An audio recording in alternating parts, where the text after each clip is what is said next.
नमस्कार, अस्सलाम वालेकुम। बुरा भला देखने वाले सारे हमारे दर्शकों को बहुत बहुत शुक्रिया। पिछले 2 एपिसोड निखिल जी ने हमारा रिकॉर्ड किया था और आप लोगों ने उसे बहुत सराहा और उसे बहुत पसंद किया, इसके लिए तहे दिल से शुक्रिया अदा करना चाहूँगा। पिछले दिनों में जो हमारी बात हुई थी कि हम फ़ारसी की क्लास इसी बुरा भला के माध्यम हम आप लोगों को सिखाएंगे और कुछ बताएंगे फ़ारसी के बारे में, कुछ रोमांचक चीज़ें भी बताएंगे। तो इसको लेकर के हमने पिछले दिनों में कुछ होमवर्क किया है और कुछ पीपीटी हमने तैयार किया है। और आपसे एक निवेदन और दरख्वास्त ये भी है कि अगर आप लोगों को कुछ जानना चाहते हैं या कुछ पूछना चाहते हैं तो आप कमेंट ज़रूर कर दें, ताकि हम उसके बारे में भी आपको बहुत अच्छी तरह से बता सकें। तो जैसा कि आप सब जानते हैं, मेरा नाम जमशेद है। मैं मौलाना मज़हरुल हक अरबिक एंड पर्शियन यूनिवर्सिटी में असिस्टेंट प्रोफेसर और एक एचओडी के हैसियत के नाते मैं फ़ारसी सब्जेक्ट में काम कर रहा हूँ।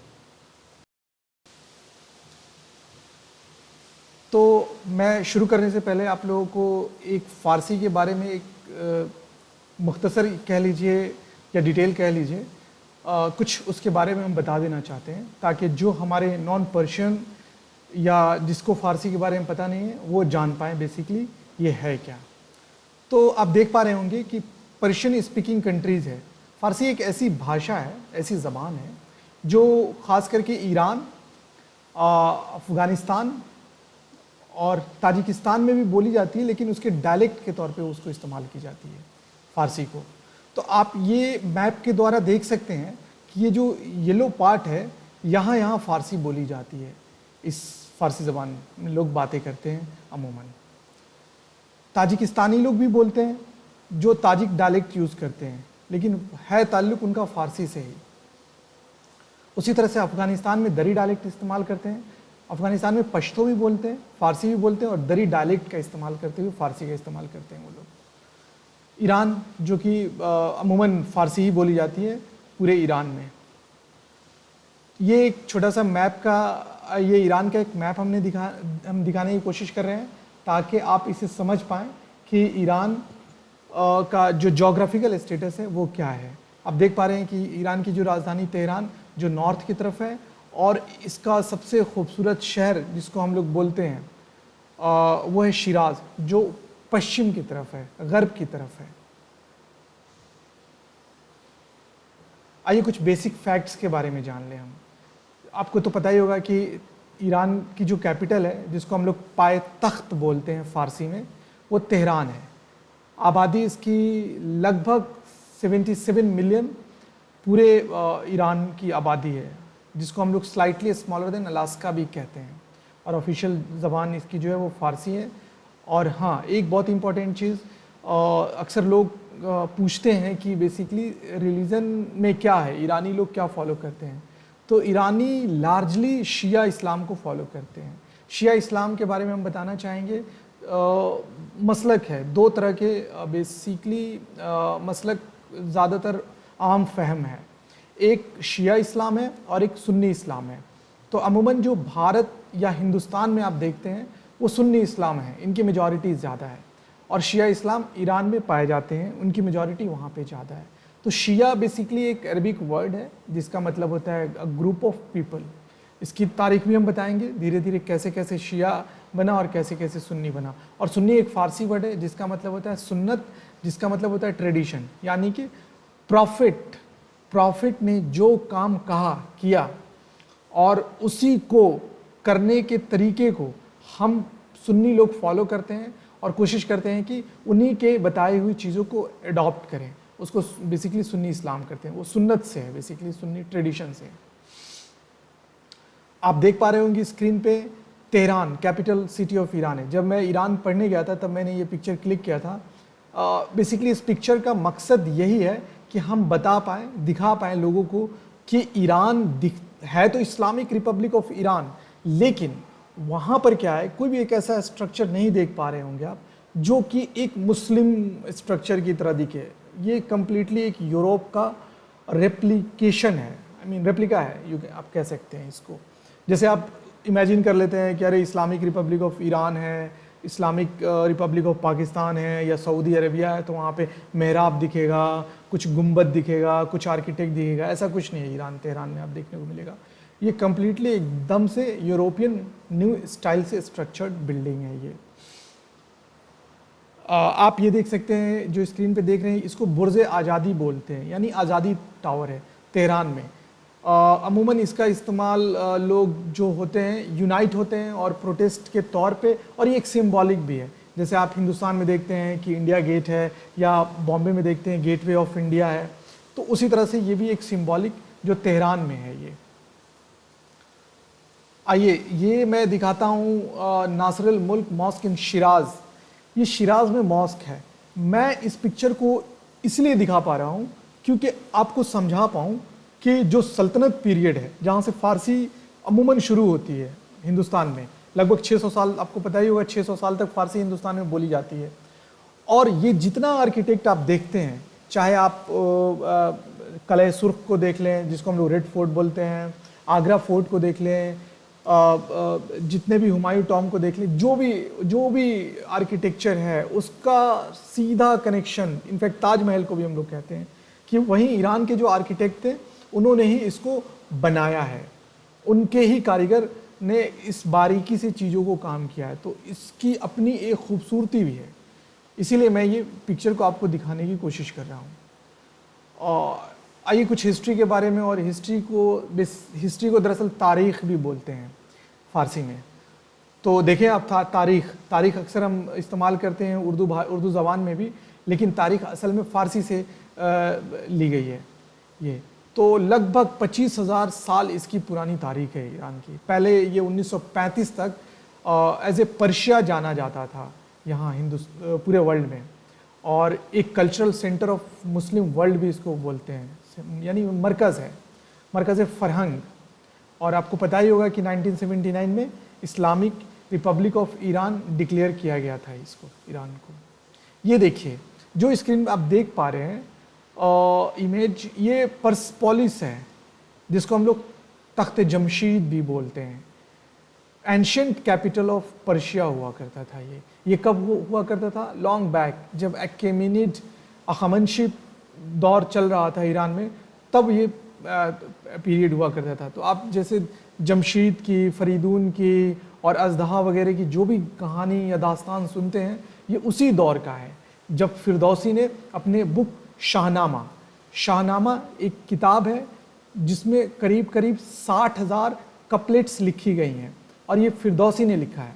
और फिरदौसी ने इन सारे कैरेक्टर्स को, किरदार को, देखिए किरदार भी फारसी लफ्ज़ है, को उसमें उसने जिक्र किया है, सब कपलेट के फॉर्म में जिक्र किया है उसने। ये आप देख पा रहे हैं जो पिक्चर है, इमेज है, ये example of Persian art from middle edges है कि लोग उस दौर में कैसे जंग में जाते थे और किस असला का इस्तेमाल करते थे, किस तरह के हथियार इस्तेमाल करते थे। ये रेप्लिका आप देखेंगे जब आप लाल किले में जाते हैं आप, तो वहाँ क्या, जब म्यूज़ियम, जिसको हम लोग मौज़े बोलते हैं फ़ारसी में, म्यूज़ियम में जब आप जाएंगे तो देखेंगे इस तरह का रेप्लिका हमेशा बनाया गया है। इनफैक्ट आपको पटना म्यूज़ियम में भी जब आप आएंगे तो पटना म्यूज़ियम में भी ये सेम रेप्लिका दिखाया जाएगा कि ये कैसे होता था, क्या होता था। ये पिक्चर दिखाने का दरअसल मकसद ये है कि ये मॉडर्न ईरानियन वुमेन है। पिछले दिनों में देख रहे होंगे आप, या समझने की कोशिश कर रहे होंगे कि आखिर इसकी ज़रूरत क्या है कि वहाँ की औरतें स्कार्फ क्यों लगाती हैं। तो देखिए, और कहते हैं क्या है कि यहाँ के मुसलमान ज़्यादा फ्री हैं और वहाँ के मुसलमान ज़्यादा फ्री नहीं हैं। तो देखिए, दो चीज़ समझने की ज़रूरत है। एक, पहली चीज़ ये कि हिंदुस्तान जो है हमारा रिपब्लिक ऑफ इंडिया है, और पाकिस्तान, ईरान, ये लोग इस्लामिक रिपब्लिक ऑफ पाकिस्तान है, इस्लामिक रिपब्लिक ऑफ अफगानिस्तान है। तो जब इनके कॉन्स्टिट्यूशन में, इनके संविधान में जब इस्लामिक लग जाता है, तो जाहिर सी बात है कि इस्लाम के कुछ नियम और कानून फॉलो होते हैं। तो ये इसीलिए मैं दिखा पा रहा हूँ कि पिछले दिनों में लोग बोल रहे थे क्या किसका, अब मैं आपकी बातों से सहमत भी रखता हूँ कि सबको अपनी अपनी आज़ादी होनी चाहिए, लेकिन जो नियम कानून है वो नियम कानून उनके हिसाब से वहाँ पे चलता है। इसीलिए ये पिक्चर दिखाने का यही मकसद है कि आप समझ पाएँ कि ये मॉडर्न ईरानियन वुमेन ऐसे दिखती हैं। आइए कल्चर के बारे में थोड़ी सी जानकारी ले लें। एक बहुत ही मशहूर एक जश्न होता है जिसको हम लोग त्यौहार भी बोलते हैं, जिसको new year, Persian new year कहते हैं, जिसको नौरूज़ बोलते हैं फारसी में। नौ मतलब होता है नया और रूज़ मतलब होता है डे, न्यू डे, ये मीन्स न्यू ईयर। ये हिंदुस्तान में अमूमन ग्रेगोरियन कैलेंडर के हिसाब से मार्च 21 को हम लोग मनाते हैं यहाँ हिंदुस्तान में। और इसको बेसिकली आप ऐसे देख लीजिए कि they try to celebrate new life and new beginnings of their work, वो सब इससे रिलेट करते हैं। लगभग 15 से 20 रोज़ की छुट्टी होती है पूरे ईरान में, इस फेस्टिवल को मनाते हैं। इसी दौरान वो कुछ कुछ बहुत अच्छी अच्छी चीज़ें करते हैं जिसको हम चहार शंबे सूरी के नाम से भी जानते हैं, सिजदे बीदार के नाम से जानते हैं, और एक हफ्त सीन के नाम से भी जानते हैं। हफ्त सीन एक traditional table setting with 7 items beginning with the Persian letter सीन, सीन से शुरू होते हैं ये सारी चीज़ें, उसको हम आगे आपको बताएंगे। ये आप पिक्चर देख पा रहे होंगे तो आप समझ पा रहे होंगे कि वो एक तरह का jumping over the bonfire on Chaharshanbe Suri करते हैं। वो बेसिकली एक तरह का खेल की तरह वो इस्तेमाल करते हैं, हालांकि ये बहुत रिस्की है बट वो करते हैं उसको। लोग उस दिन छुट्टियां मनाते हैं, सब अपने फैमिली मेम्बर के साथ, अपने खनवादे के साथ।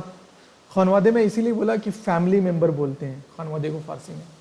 उसके साथ वो लोग पिकनिक मनाने जाते हैं और वो पिकनिक मनाते हैं और काफ़ी चहलकदमी रहती है और पुरमसरत के साथ इस फेस्टिवल को वो लोग सेलिब्रेट करते हैं। ये देखिए जो हफ्सिन की मैं बात कर रहा था, इसमें 7 ऐसी चीज़ें वो दस्तरखान पे लगाते हैं, टेबल पे उसको एडजस्ट करते हैं, लगाते हैं, जिसमें लगभग 7 चीज़ें ऐसी तो रखते ही रखते हैं जो सीन से शुरू होती है, यानी एस से शुरू होती है, इसीलिए हफ्त सीन बोलते हैं उसको। हफ्त मतलब 7 होता है और सीन बेसिकली सीन से शुरू होता है। हफ्त सीन इसी से है, 7 ऐसी चीज़ें जो सीन से शुरू होती है। आप देखेंगे इसी से हफ्ता भी हुआ है, जिसको हम लोग बोलते हैं 1 हफ्ता 2 हफ्ता, फारसी से ही लिया गया है, जिसको हम लोग वीक बोलते हैं इंग्लिश में।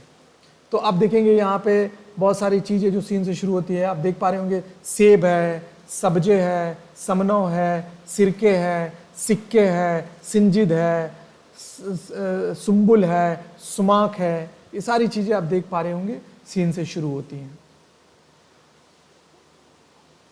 आइए, सब्जे जिसको व्हीट और बार्ली भी बोलते हैं, समनो स्वीट व्हीट पुडिंग, सिंजिद ड्राइड फ्रूट एक तरह का होता है, सीर गार्लिक, सीब एप्पल और सुमाक एक फ्रूट है, और सिरके जिसको विनेगर भी बोलते हैं। आइए आप सिरके भी बोलते हैं, जो ये सिरके भी फारसी से हमने लिया है सीधा ये लफ्ज़।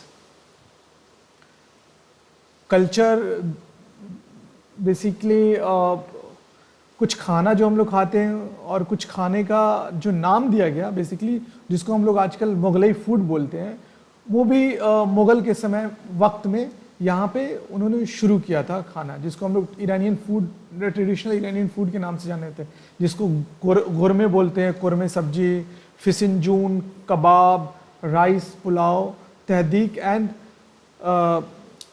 अशे रेश्ता भी बोलते हैं उसको। एक बहुत इंटरेस्टिंग चीज़ है, पर्शिया जब हुआ करता था ये, तब आइसक्रीम और कुकीज, तो आइसक्रीम लगभग 400 BCE और कुकीज़ 700 BCE में ईरान में ही ईजाद की गई थी, पर्शिया में ही ईजाद की गई थी। और ईरान तो आपको पता ही है अपने कारपेट के लिए जाना जाता है। क्लासिकल पर्शियन पोइट्री जो पूरे दुनिया में, पूरे जहान में मशहूर है, रूमी है, फिरदौसी है, उमर खयाम है, जिसको हम लोग वहीं से ड्राइव करते हैं सीधा सीधी। आप ये देख पा रहे होंगे, ये फूड, ये गुरमे सब्जी है जो पुलाव के साथ सर्व की गई है। उसके बाद से ये कबाब है, वहाँ का ट्रेडिशनल फूड है। जब आप वहाँ पे जाएंगे, ईरान में कभी जाना होगा तो आप देखेंगे वहाँ का जो ट्रेडिशनल फूड है, चेलो मुर्ग, चेलो कबाब, ये वहाँ का ट्रेडिशनल फूड है। दही के साथ खाते हैं, दही को मास्त बोलते हैं हम लोग फारसी में।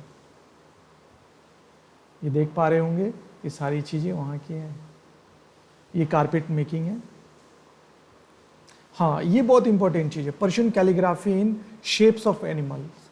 बेसिकली ये सब सिंबॉलिक है। आप देख पा रहे होंगे ये जितनी कैलीग्राफी है, और इस तरह की कैलीग्राफी जो है, ये कैलीग्राफी बहुत इंपॉर्टेंट है। आप जितने भी मॉन्यूमेंट में जाएंगे जो सल्तनत पीरियड में बना होगा, चाहे मुगल पीरियड में बना होगा, आप इस तरह का कैलीग्राफी देखते हैं। ये एक सिंबॉलिक होता है, बहुत सारी चीज़ें लिखी रहती हैं। जब मोनार्की रहता है ना, तो आप बहुत सारी चीज़ें खुल करके नहीं बोल सकते हैं आप, तो उसके लिए ये सिंबल का इस्तेमाल किया जाता है। ये सब कुरान की आयतें लिखी जाती हैं, कुछ कुछ और सारी चीज़ें लिखी जाती हैं, जिसको हम डिटेल्स में बताएंगे आने वाली क्लासों में। आइए फ़ारसी भाषा के बारे में जान लेते हैं। Persian is spoken in Iran, Afghanistan and Tajikistan. जिस तरह से डिफरेंट एक्सेंट में इस्तेमाल करते हैं इंग्लिश स्पीकिंग को कंट्रीज़ को, उसी तरह से फ़ारसी को भी हम लोग इस्तेमाल करते हैं। सलाम, सलाम जिसका मतलब होता है हेलो। हाउ आर यू, हाले तुन चेतौरे या हाले शुमा चेतौरे भी बोलते हैं हाउ आर यू को। आई एम फाइन को खुबम भी बोलते हैं और मन खुबम भी बोलते हैं, मैं ठीक हूँ। थैंक्स को मेर्सी बोलते हैं। इसकी एक दास्तान है। मेर्सी अमूमन ये फ्रांस से ली गई फ्रेंच भाषा है, जिस ईरान में यूरोप का बहुत इम्पैक्ट रहा है। तो ईरान में जब इम्पैक्ट रहा है तो कुछ कुछ वर्ड भी उन्होंने यूरोप से लिया है। तो थैंक्स भी वहीं से लिया, मेर्सी भी बोलते हैं और मुतशक्किरम भी बोलते हैं और खैली ममनून भी बोलते हैं, ममनूनम भी बोलते हैं। ये शुमा चितौरी, I mean and how are you या हाउ आर यू डूइंग, तो आप बोल सकते हैं मन खुबम, या इसको ऐसे ही बोलते हैं शुमा खूबी भले मन खुबम। गुड बाय को खुदा हाफिज़ कहते हैं फ़ारसी। खुदा हाफिज़ यानी खुदा आपकी हिफाजत करे।